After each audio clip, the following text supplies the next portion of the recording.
எல்லோருக்கும் வணக்கம் நண்பர்களே. வெற்றி வெற்றி வெற்றி நம்ம தனியால் கிடையாது. இந்த விஷயத்தை கேட்டாலே நம்ம உடம்பு அப்படியே புல்லரிக்குது. 13 கோடி மக்கள் இப்போ ஸ்டாக் மார்க்கெட்டில் அக்கௌண்ட் ஓப்பன் பண்ணியிருக்காங்க. சரி, 13 கோடி பேர் அக்கௌண்ட் ஓப்பன் பண்ணியாச்சு.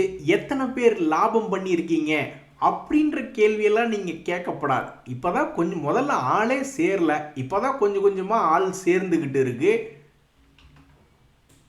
ஏண்டா கொட்டாம்பட்டியிலிருந்து வந்திருக்கிற 1000 மூட்டை நெல் இருக்குன்னியே எங்கடா அப்படின்னு கேட்டால் இனிமேல் தான் வயலை வாங்கி நட்டு அறுவடை பண்ணி.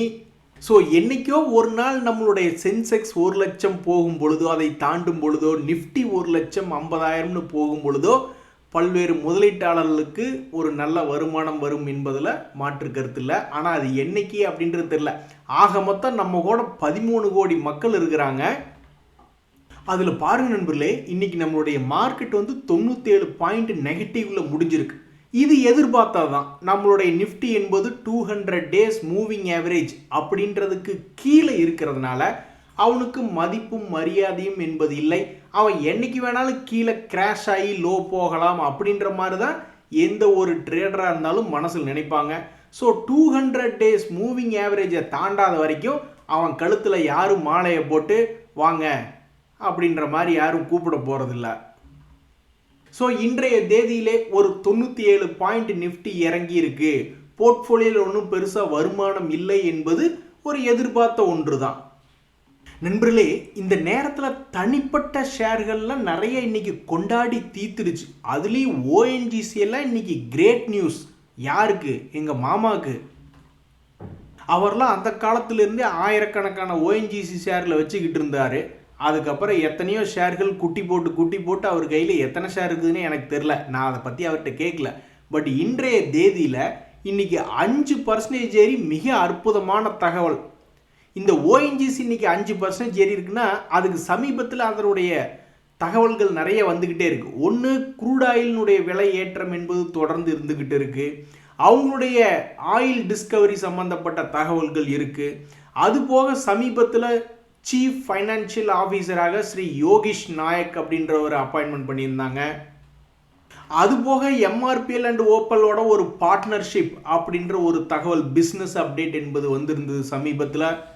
ஸோ எல்லா செய்திகளையும் சேர்த்து வச்சு காலையிலிருந்து கொஞ்சம் கொஞ்சமாக ஏறி யாருனாலையுமே நம்ப முடியாத ஏற்றம்.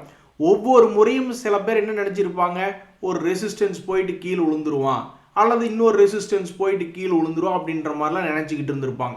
கடுமையான ஏமாற்றம் அவங்களுக்கு. தொடர்ந்து ஏறி 1 ரன்னிலிருந்து ஆரம்பித்து 100 ரன் வரைக்கும் கொஞ்சம் கூட கேட்ச் கொடுக்காம, வாய்ப்பே கொடுக்காம ஏறின ஒரு பங்கு மாதிரி இன்னைக்கு ஓஎன்ஜிசி பட்டையை கிளப்பிட்டது தான் இன்றைய மார்க்கெட்டில் ஒரு கிரேட் நியூஸ்.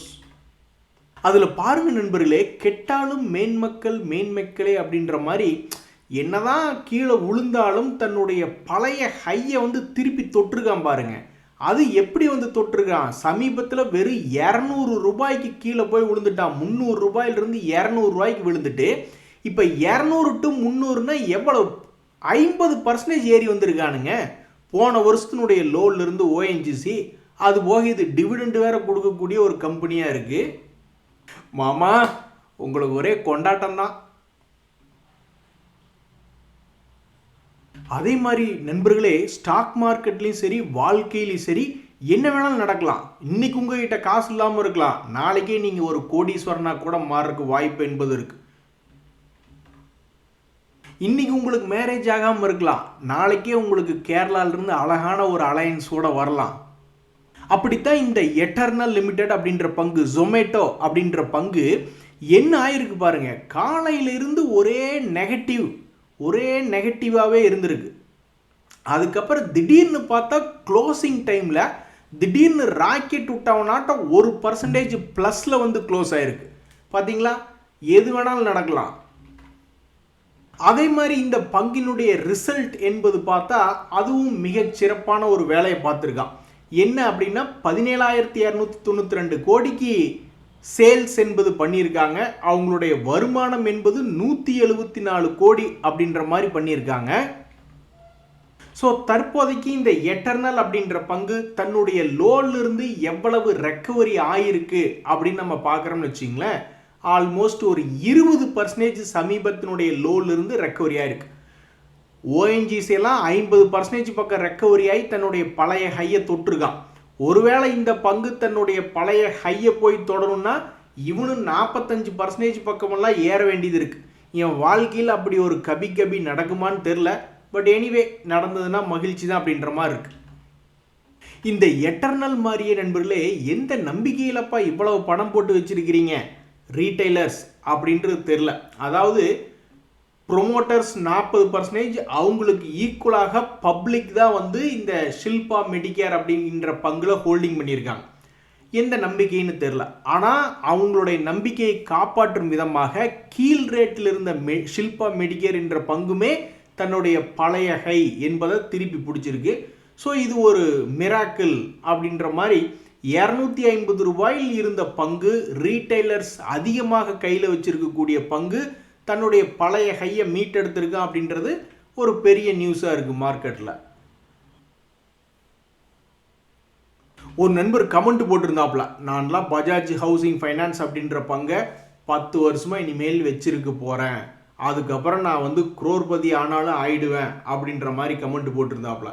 அப்படி எத்தனை ஷேருங்க வச்சுருக்கீங்க அப்படின்னு கேட்டால் இப்போதைக்கு 1000 ஷேர் அப்படின்ற மாதிரி சொல்லியிருந்தார். 1000 ஷேரை வச்சுக்கிட்டு எப்படிங்க நீங்கள் குரோர்பதி ஆவீங்க 10 வருஷத்தில் அப்படின்றது வந்து நிறைய பேர்த்துக்கு ஆச்சரியகரமாக இருக்கும். அது எப்படி வரும் அப்படின்னா கிட்டத்தட்ட ஒரு ஷேர் வந்து 10,000 ரூபாயில வரணும். நம்மளுக்கு தெரிஞ்சு இந்த பஜாஜ் குரூப்ல இந்த பஜாஜ் ஃபைனான்ஸ் அப்படின்ற பங்கு பல பேர்த்த வந்து கோடீஸ்வரன் ஆக்கியிருக்கு அப்படின்றதுல எந்த விதமான மாற்று கருத்தும் இல்லை. ஏன்னா 10 இயர் சிஏஜிஆர் அட சாமி அப்படின்ற மாதிரி 30% காட்டுது. கடந்த ஒரு வருஷமா அவன் சம்பாரிச்சு தரல, கடந்த 3 வருஷமாகவும் அவன் பெருசாக சம்பாரிச்சு தரல, கடந்த 5 வருஷமாகவும் அவன் பெருசாக சம்பாரிச்சு தரல. ஆனால் அவன் சம்பாரிச்சு கொடுத்ததெல்லாம் வந்து கடந்த 10 வருஷத்துக்கு முன்னாடி ஒரு குறிப்பிட்ட டைமில் நீங்கள் போய் பார்த்தீங்கன்னு வச்சிங்களேன், பயங்கரமாக சம்பாரிச்சு கொடுத்துட்டான். இங்கே பார்த்தீங்களா, அப்போல்லாம் வெறும் 50 ரூபாய்க்கு 100 ரூபாய்க்கு ஆடிக்கிட்டு இருந்திருக்கான். ஆனால் இப்போ வந்து அது 1000 ரூபாயில் சுற்றிக்கிட்டு இருந்திருக்கு. ஸோ கடந்த 10 வருஷத்துல இந்த பஜாஜ் ஃபைனான்ஸில் என்ன நடந்திருக்கு அப்படின்றது பார்ப்போம். அப்போ வந்து அதுவும் வந்து ஒரு 100 ரூபாய்னு கூட ரவுண்ட் பண்ணிக்குவோம், 100 ரூபாயில் அப்படின்றது இருந்திருக்கு. அப்போ 100 ரூபாயில் வந்து 1000 குவான்டிட்டி அப்படின்றது வச்சுருந்தா கூட என்னாச்சு, 1,80,000 தான் ஆச்சு. எப்போ, 10 வருஷத்துக்கு முன்னாடி. இப்போ ஹிஸ்ட்ரி என்ன சொல்லுது, வரலாறு என்ன சொல்லுது, நேற்றைய தகவலின்படி அது 1000 ரூபாய் பக்கத்தில் சுற்றிக்கிட்டு இருக்கு. அப்படின்னா அது வந்து ஒரு 10L அப்படின்றதா இருக்கு. ஸோ அது கோடீஸ்வரர் ஆகலை. ஸோ அப்போ ஒன்றா இந்த ஷேர் வந்து ஹோல்டிங்கில் 10,000 ஷேர் இருந்தால் தான் ஒரு கோடீஸ்வரனை உருவாக்குமா, என்னங்க அநியாயமாக இருக்குது அப்படின்ற மாதிரி இருக்குது. ஸோ மிகப்பெரிய சாதனை செய்யக்கூடிய பங்குகள் 30% சிஏஜிஆர் அப்படின்னு இருக்கக்கூடிய பங்குகள் கூட குரோர்பதியாக மாற்றவில்லை அப்படின்ற மாதிரி இருக்குது. நீங்கள் நினைக்கலாம் ஒருவேளை பணம் நிறைய போட்டால் ஒரு வேளை வருமோ அப்படின்ற மாதிரி நீங்கள் நினைக்கலாம். ஆனால் ரியல் எஸ்டேட்டில் வந்து ஒரு 1.5 கோடிக்கு கூட நம்பிக்கையாக வில்லா வாங்கறதுக்கு வாய்ப்பு என்பது நிறைய பேர்த்துக்கிட்ட இருக்குது. ஆனால் ஸ்டாக் மார்க்கெட்டில் அப்படி அந்த பணத்தை கொண்டு வந்து முதலீடு பண்ணுவாங்களா என்பது ஒரு கேள்விக்குறியே. அதனால தான் ஸ்டாக் மார்க்கெட் வந்து 13 கோடி மக்கள் இப்போ உள்ளே வந்திருந்தாலும் எத்தனை பேருங்க லாபம் பண்ணியிருக்கீங்க அப்படின்னா பல கோடீஸ்வரர்களை உருவாக்கல. மேபி சில லட்சாதிபதிகளை வேணால் தற்போதைக்கு பங்குச்சந்தை என்பது ஓரளவுக்கு உருவாக்கியிருக்கே ஒழிஞ்சு எல்லாரையும் இன்னும் கோடீஸ்வரர் என்பது உருவாக்கல. ஏன்னா எவ்வளவு பெரிய கம்பெனி பஜாஜ் ஹவுசிங் ஃபைனான்ஸ், அதை எடுத்து கணக்கு பார்த்தாவே அது லட்சங்களை போட்டவங்கள 10 வருஷம் கழிச்சு லட்சாதிபதி மாதிரி தான் ஆக்குது. ஜெயிச்சிருவோம் அப்படின்னு நினைக்கிறதா வெற்றியின் முதல் படி அப்படின்னு சொல்லுவாங்க. அந்த வகையில் நம்பிக்கை என்பது நம்ம வச்சுக்கலாம், அது தப்பு கிடையாது. பட் டேட்டா என்ன சொல்லுதுன்னா ஒரு 30% சிஏஜிஆர் கொடுக்கக்கூடிய ஒரு பங்கேவும் 1 லட்சத்தை வந்து 10 வருஷத்துல 10 லட்சமாக தான் மாற்றிருக்கிற மாதிரி தகவல்கள் இருக்கு. ஒரு நண்பர் சொல்றாப்புல, என்ன ப்ரோ இது என்ன பண்ணாலும் ஆப்போசிட்டாவே போகுது அப்படின்ற மாதிரி சொல்றாப்புல. நம்ம நினைக்கிறதுக்கு ஆப்போசிட்டாக மார்க்கெட் போகுது அப்படின்றது மார்க்கெட்டினுடைய தவறு இல்லை, அது நம்ம தலையில் எழுதியிருக்கிற விதி அப்படின்ற மாதிரி இவர் பிளான் பண்ணியிருக்கார். பிளான் பண்ணி ரொம்ப கம்மியான பங்குகள் வாங்கியிருக்கிற ஷேர்கள்லாம் 40-50% லாபம். ஆனால் அதே சமயம் வந்து நிறைய குவான்டிட்டி வாங்கியிருக்கார். அந்த பங்குகள்லாம் என்னடான்னா 3 to 40% பக்கம் லாஸ் அப்படின்ற மாதிரி சொல்கிறாரு. கிட்டத்தட்ட 2 வருஷமாக நான் ஸ்டாக் மார்க்கெட்டில் இருக்கிற ரொம்ப குறைவான லாபம் தான் இருக்குது அப்படின்ற மாதிரி சொல்கிறாப்புல. எல்லாம் நல்லா தாங்க நண்பர்களே போயிட்டு இருந்தது மார்க்கெட்டில். திடீர்னு குறுக்கு இந்த கௌசிக் வந்தால் என்ன பண்ணுறது அப்படின்ற மாதிரி டேரிஃப் ரிலேட்டடான பிரச்சனைகள், ஈரான் வார் ரிலேட்டடான பிரச்சனைகள், அது மாதிரி நிறைய நம்ம மார்க்கெட்டில் பெருசாக லாபம் பண்ண விட மாட்டேன்றாங்க. இந்த சமயத்தில் ரொம்ப முக்கியமான விஷயம், நம்ம நிறைய பயப்படவே வேண்டியதில்லை ஃபாரினர்ஸ் விற்கிறதுனால அப்படின்றது ஒரு முக்கிய தகவல். ஏன் அப்படின்னா அவங்க ஒன்றுமே வாங்காமல், சுத்தமாக ஒன்றுமே வாங்கலை, பட் விற்றது மட்டும் ஒரு 5000 கோடி, விற்றது மட்டும் 10,000 கோடி அப்படின்ற மாதிரியா இருக்குது. டெய்லியும் கிடையாது. ஏதோ ஒன்றை வாங்குறாங்க, அப்புறம் ஏதோ ஒரு பங்கை விற்கிறாங்க. மொத்தத்துக்கு பார்க்கும்போது ஒரு 4000-5000 கோடியை விற்று விட்டுட்டு பணத்தை எடுத்துகிட்டு போயிடுறாங்க. ஆனால் தினமும் அவர்கள்ட்ட புதிய முதலீடு என்பது நம்ம மார்க்கெட்டில் பண்ணிட்டு தான் இருக்காங்க. ஒரு எக்ஸாம்பிளுக்கு அடுத்தடுத்து ஒரு 4-5 பங்குகள் இப்போ பார்க்க போகிறோம். இந்த எம்டார் டெக்னாலஜிஸ் என்பது உச்சியில் ஆடிக்கொண்டு இருக்கக்கூடிய பங்கு. ஒரே வருஷத்தில் பணத்தை 1 லட்சம் ரூபாய் அப்படின்ற பணத்தை 5 லட்சம் ரூபாயாக மாற்றி விட்டுட்டான். இந்த வருஷத்தினுடைய ஸ்டார்டிங்கில், அதாவது ஒரு வருஷ பீரியடில் 1000க்கு பக்கத்தில் ட்ரேட் ஆகிட்டு இருந்தாவே இன்றைக்கி 5000 அப்படின்ற ரூபாயில் ட்ரேட் ஆகிட்டு இருக்கான். இதில் பார்க்கும்பொழுது சமீபத்தில் ஃபாரினர்ஸ்னுடைய ஹோல்டிங் பர்சன்டேஜ் என்பது 17.31 உள்ளது. அப்போ எஃப்ஐஸ் எதுவுமே வாங்காமல் விற்றா தானே நம்மளுக்கு அவங்க நம்மளை விட்டு போகிறாங்க அப்படின்ற மாதிரி அர்த்தம். ஸோ அவங்க ஏதோ செலக்டிவாக ஒரு சில பங்குகளை தொடர்ந்து வாங்கிக்கிட்டு தான் இருக்காங்க, விற்கிறதும் விற்றுக்கிட்டா இருக்காங்க. நெட்டாக பார்க்கும்போது டெய்லி 5000 கோடி 10,000 கோடி தூக்கிட்டு போய்கிட்டு இருக்காங்க. அப்புறம் அவங்க பணம் போட்டிருக்கிற ஷேர்களெல்லாம் நம்ம மேலே தூக்கி விட்றோமா, அப்புறம் வசதியாக கொண்டு போய் மேலே வெறும் ஒரு 10,000 கோடியை போட்டுக்கிட்டு அப்புறம் மேலே ஒரு 4-5 லட்சம் கோடிக்கு பிடிச்சி விற்று விட்டு ஜாலியாக என்ஜாய் பண்ணிக்கிட்டு இருக்காங்க. அதில் பாருங்க நண்பர்களே, பல்வேறு செக்டரில் ரேலி வரும்பொழுது அந்த செக்டரில் இருக்கக்கூடிய எல்லா பங்குகளும் ஏறுமா இல்லையா அப்படின்ற மாதிரி தெரியாது. ஆனால் பேங்கிங் செக்டரில் ரேலி வந்தால் மட்டும் பெரும்பாலான பேங்கிங் பண்புகள் என்பது ஓரளவுக்கு அப்படியே பாசிட்டிவ் மொமெண்டமில் சுற்றிக்கிட்டு இருப்பான். இந்த சவுத் இண்டியன் பேங்க் அப்படின்ற ஒரு பங்கு சமீபத்தில் 39 ரூபா 50 பைசா அப்படின்ற மாதிரி ட்ரேட் ஆகிட்டு இருக்கு. இந்த பங்குமே கடந்த ஒரு வருஷத்தில் என்ன பண்ணியிருக்கு அப்படின்னு பார்த்தீங்கன்னா 20-25 ரூபாயில் இருந்தது, தற்போது 40 ரூபாய் அப்படின்ற ரேஞ்சில் ட்ரேட் ஆகிட்டு இருக்கு. இந்த பங்குல என்ன ஒரு தகவல் அப்படின்னு பார்த்தீங்கன்னா, எஃப்ஐஎஸ்னுடைய ஹோல்டிங் பர்சன்டேஜ் இந்த மார்ச் 2026 அறிவிப்பில் பார்க்கும்போது இருக்கிறதுலே உச்சமாக 24% அப்படின்ற மாதிரி வந்திருக்கு. ஸோ செலக்டிவாக சில பங்குகளில் எஃப்ஐஎஸ் உள்ள இருக்க தான் செய்கிறாங்க, அதிகப்படுத்த தான் செய்கிறாங்க. அதே மாதிரி இந்த வாரி எனர்ஜிஸ் அப்படின்ற பங்கு 52 வீக் லோவில் சமீபத்தில் தான் இருந்த பங்கு 2400 ரூபாயில் சுற்றிக்கிட்டு இருந்தா, இப்போ பார்த்தா 3400 சுற்றிக்கிட்டு இருக்கு. இந்த பங்குலையுமே எஃப்ஐஎஸ் தங்களுடைய ஹோல்டிங் பர்சன்டேஜ் என்பது சமீபத்தில் மார்ஜினலாக இன்க்ரீஸ் தான் பண்ணியிருக்காங்க. அடுத்து இந்த விஷால் மெகா மார்ட் அப்படின்ற பங்குமே சமீபத்தில் 52 வீக் லோவில் 100 ரூபா பக்கத்தில் சுற்றிக்கிட்டு இருந்த பங்கு தான். அந்த பங்குலையுமே தற்போதைய மார்ச் 2026 ரிசல்ட் தகவல்கள் என்ன சொல்லுதுன்னா, எஃப்ஐஎஸ் தங்களுடைய ஹோல்டிங் பர்சன்டேஜை இன்க்ரீஸ் பண்ணியிருக்காங்க. அதே மாதிரி நண்பர்களே, மார்க்கெட்டில் வேறு என்ன முக்கிய தகவல்கள் இன்னைக்கு அப்படின்னு பார்த்தீங்கன்னா, இந்த பிரமல் ஃபைனான்ஸ் அப்படின்ற பங்கு இன்னைக்கு 9.5% ஏறி இருக்கு. இந்த வருஷம் ஸ்டார்டிங்லேருந்து பார்க்கும்போது 22% என்பது ஏறிவிட்ட ஒரு பங்காக இந்த பிரமல் ஃபைனான்ஸ் என்பது இருக்கு.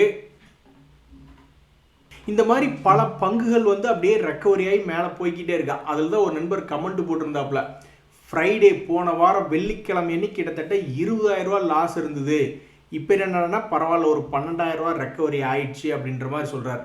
எதனாலனா இப்படித்தான் நம்மளதில் பல்வேறு பங்குகள் கீழே விழுந்ததுக்கப்புறம் ஏதோ ஒரு சிறிய மாற்றம் வந்தாலும் கொஞ்சம் பிக்கப் ஆகி மேலே வர்றதுனால தான் நம்மளுக்கு இப்படி ஒரு நல்ல விஷயமா இருக்குது. அதனால தான் பல முதலீட்டாளர்கள் அப்பப்போ சந்தோஷமாயிடுறாங்க. நேராக சந்திரனில் போய் உட்காந்துக்கிட்ட ஒரு ஃபீலிங் பார்த்தீங்களா. இந்த கிளென்மார்க் அப்படின்ற பங்குமே சமீபத்தில் உச்சத்திலிருந்து கீழே இறங்கிய பங்கு தான். அதுக்கப்புறம் ஏதோ ஒரு இடத்துல பிக்கப் ஆனவன் தன்னுடைய பழைய ஹை பக்கத்தில் போனதுனால மனசுக்கு ஒரே உற்சாகமாக அதில் பணம் போட்டு வச்சவங்களுக்குலாம் இருக்கும், நல்ல வேலை நஷ்டத்துக்கு போகல, ஆண்டவா காப்பாற்றிட்ட, பழைய ஹையை கொண்டு வந்துட்ட அப்படின்ற மாதிரி நினச்சிருப்பாங்க.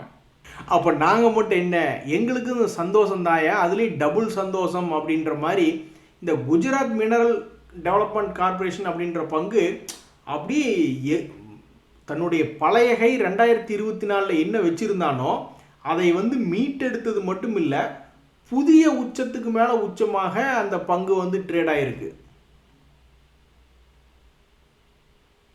நண்பர்களே, இன்னுமே பல்வேறு பங்குகளை மார்க்கெட் வந்து தொடர்ந்து பார்த்துக்கிட்டே இருக்குது. இன்னும் ஏற்றி விடவா, இல்லை ஏற்றுனது போதுன்னு இறக்கி விடவா, இல்லை இறங்கி கிடக்கிறத திருப்பி ஏற்றி விடவா அப்படின்ற மாதிரி மார்க்கெட் ஒவ்வொரு நாளும் டிசைட் பண்ணிக்கிட்டே தான் இருக்குது, மாற்றி மாற்றி. அந்த வகையில் இந்த பிளாக் பக் அப்படின்ற பங்கு அவன் உச்சியில் சமீபத்தில் இருந்தான். இன்றைக்கி என்னடான்னா 6% என்பது இறங்கிய ஒரு பங்காக இந்த பிளாக் பக் அப்படின்ற ஒரு பங்கு இருக்குது. இந்த பிளாக் பக் அப்படின்ற பங்கு எதில் இருக்குது அப்படின்னு பார்த்தீங்கன்னா, டிஜிட்டல் ட்ரக்கிங் பிளாட்ஃபார்ம் ரிலேட்டடான லாஜிஸ்டிக் சொல்யூஷன்ஸில் இருக்காங்க.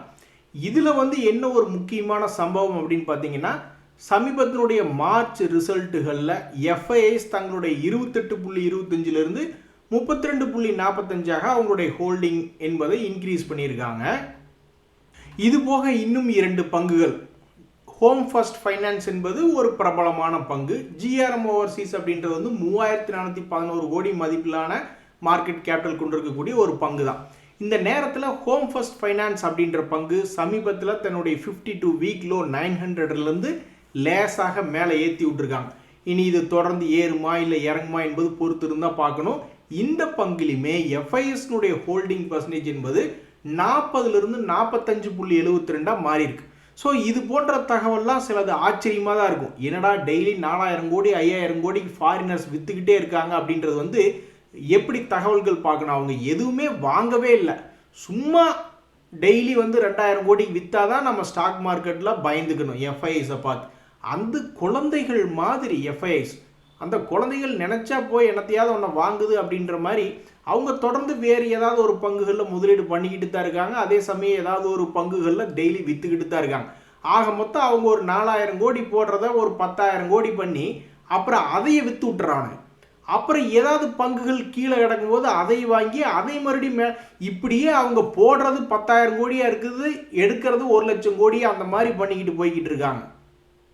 ஸோ ஜிஆர்எம் ஓவர்சீஸ் அப்படின்ற பங்குமே ஆல்ரெடி உச்சத்தில் பறந்து கொண்டு இருக்கக்கூடிய ஒரு பங்காக இருக்குது. இதுலேயும் முதலீட்டாளர்களை பொறுத்த வரைக்கும் எஃப்ஐஎஸ்னுடைய ஹோல்டிங் பர்சன்டேஜ் என்பது 9.5% சமீபத்தில் தகவல்கள். நண்பர்களே, ஒரு நண்பர் என்ன சொல்கிறாருன்னா, நான் யோசிக்கிறது எல்லாமே வந்து நல்லபடியாக நடக்குது. இந்த கேஸ் சிலிண்டர் தட்டுப்பாட்டை பார்த்த உடனே நான் போய் ஒரு எலக்ட்ரிக் இண்டக்ஷன் ஸ்டவ் வாங்கிட்டேன். அதுக்கெல்லாம் அப்புறம் பார்த்தீங்கன்னா பயங்கர டிமாண்ட் வந்துடுச்சு. அதே மாதிரி இந்த க்ரூட் ஆயில் பண்ணுற தொல்லைகளை பார்த்துட்டு என்கிட்ட 2 வண்டி இருந்தது. ஒரு பெட்ரோல் வண்டியை விற்றுட்டு நான் போய் இன்னொரு எலக்ட்ரிக் வெஹிக்கிள் வண்டி நான் வாங்கிட்டேன். அப்போ இனிமேல் எலக்ட்ரிக் வெஹிக்கிள் மேலே வருமா அப்படின்ற மாதிரி அவருக்கு ஒரு மகிழ்ச்சி. அவர் என்ன நினைக்கிறாரோ அது வந்து மார்க்கெட்டில் டிமாண்ட் வருது அப்படின்ற மாதிரி அவர் நினச்சி இருக்கிறதுனால அப்படி ஒரு சந்தோஷமான ஒரு கமெண்ட் போட்டிருந்தாப்புல. இன்னொரு நண்பரும் ஒரு சந்தோஷமான கமெண்ட் போட்டிருந்தாப்புல. நான் ஒரு பங்கு வந்து ஏறுன்னு நினச்சிக்கிட்டு 2 வருஷத்துக்கு முன்னாடி எடுத்து வச்சுருந்தேங்க, அவன் என்னடான்னா கீழே இறங்கி விட்டான். அதுக்கப்புறம் 2 வருஷம் கழிச்சு இன்னைக்கு நான் வாங்கின வேலை வந்திருக்கு அப்படின்னு இன்னொரு நண்பர் அவருடைய சந்தோஷமான கமெண்ட் போட்டிருந்தாப்புல. வேறு என்ன சந்தோஷமான தகவல்கள் மார்க்கெட்டில் அப்படின்னு பார்த்தீங்கன்னா நண்பர்களே, ஏஜிஐ கிரீன் பேக் அப்படின்ற பங்கு இன்னைக்கு ஒரே நாளில் 18% என்பது ஏறி உள்ளது. மச்சான், நீங்கள்லாம் யாரா எப்படா ஏறினீங்க அப்படின்ற மாதிரி பார்த்துக்கிட்டு இருக்கீங்களே. இந்த ஏஜிஐ கிரீன் பேக் அப்படின்ற பங்கு அதனுடைய ரிசல்ட்டில் 116 கோடி சமீபத்தில் ரிசல்ட் வெளியிட்டிருக்கு. அது இந்த ஜில்லாலேயே அது பண்ணாத ஒரு ரிசல்ட். இந்த சமயத்தில் அப்படி 116 கோடிக்கு ஒரு குவார்ட்டரில் என்னையா அப்படி பெரிய வியாபாரம் பண்ணுறீங்க அப்படின்னு பார்த்தா, அவங்க பண்ணக்கூடிய வியாபாரம் என்பது என்னன்னு பார்த்தீங்கன்னா container glass bottle, pet bottles இந்த மாதிரி தான் இருக்குது. பேக்கேஜிங் ப்ராடக்ட்ஸ் அதுலேயே ஒரு குவார்ட்டருக்கு 116 கோடி லாபம் பண்ணியிருக்கியப்பா. ஸோ இன்றைக்கி 15%க்கு மேலே ஏறிய பங்குகளில் இந்த ஏஜிஐ கிரீன் பேக் அப்படின்றது வந்திருக்கு. இன்றைய தகவல் அனைத்து உங்களுக்கு உதயம் எனக்கு மகிழ்ச்சி தான் நண்பர்களே. ரொம்ப நன்றி, வணக்கம்.